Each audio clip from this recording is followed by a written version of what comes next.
रजनी को बचपन से ही पेंटिंग का बहुत शौक था। वो हमेशा से ही पेंटर बनना चाहती थी, पर उसके माँ और पिताजी ने उसको कभी भी इस चीज के लिए सपोर्ट नहीं किया और उसकी शादी नीरव से हो गई।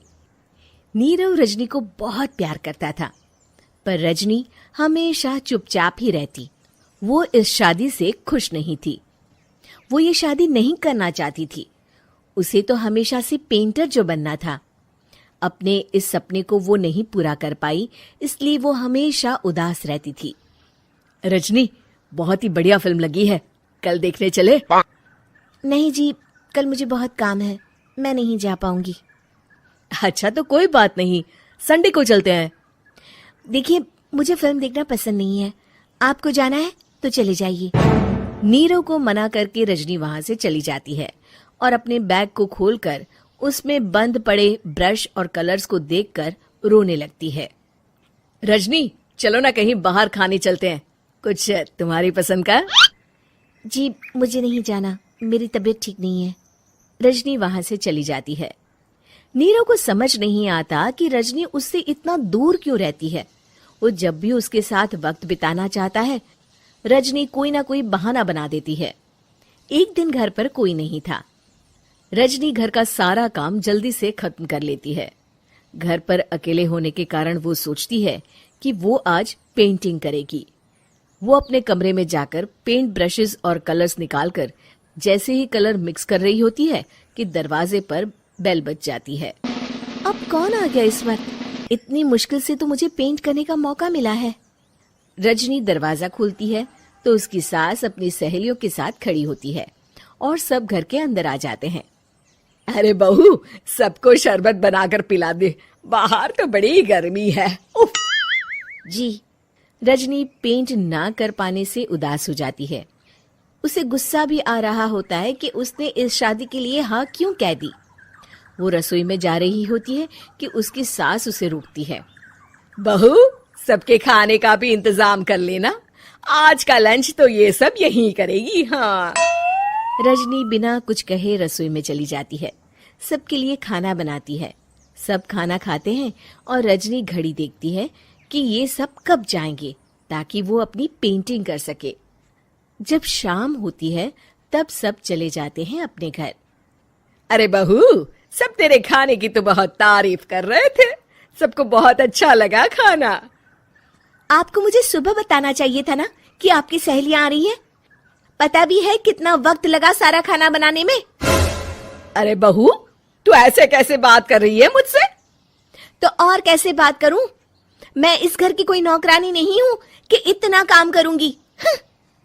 रजनी अपने कमरे में जाकर दरवाजा बंद कर लेती है। शाम को जब नीरव आता है तो उसकी माँ उसे पूरी घटना के बारे में बताती है। क्या रजनी ने आपसे इस तरह बात की माँ? हाँ, और पता नहीं उसे क्या हो गया है, शाम से बाहर भी नहीं आई है। मैंने तो कई बार आवाज दी, खाना भी नहीं खाया उसने। तू ही बात करके देख ले बेटा। नीरव अपने कमरे का दरवाजा खटखटाता है। रजनी, दरवाजा खोलो, मैं हूं। रजनी दरवाजा खोलती है और फिर वापस जाकर अपने बिस्तर पर लेट जाती है। रजनी, माँ से बात करने का ये क्या तरीका है? मैंने कोई गलत बात नहीं की है। अरे तुम क्यों ऐसे बर्ताव कर रही हो सबके साथ? क्या तुम इस शादी से खुश नहीं हो? रजनी कुछ नहीं बोलती। अरे बताओ मुझे रजनी, क्या ये शादी तुम्हारी मर्जी के खिलाफ हुई है? हाँ, मैं ये शादी कभी नहीं करना चाहती थी। तुमसे क्या, मैं किसी से भी शादी नहीं करना चाहती थी। रजनी रोने लगती है। चुप हो जाओ रजनी, बताओ मुझे, तुम क्यों नहीं करना चाहती थी शादी? रजनी बेड के नीचे से अपने पेंटिंग्स, कलर्स, ब्रश, पेपर्स निकालती है। इतने में उसकी सास भी कमरे में आ जाती है। ये देख रहे हो, ये थे मेरे सपने। मैं पेंटर बनना चाहती थी, पर माँ पापा ने कभी सपोर्ट नहीं किया और मेरी शादी करवा दी। मेरे सारे सपने टूट गए।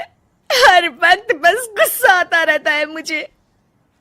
मैं जानती हूँ कि आप लोगों की इसमें कोई गलती नहीं है, पर मैं क्या करूँ, मुझे समझ में नहीं आता।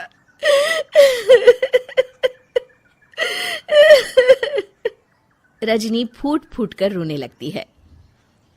मुझे माफ कर दीजिए, आप दोनों के साथ मैं बहुत बुरा बर्ताव कर रही हूँ। अरे रजनी बेटा चुप हो जाओ तुम। नीरव पानी लेकर आता है।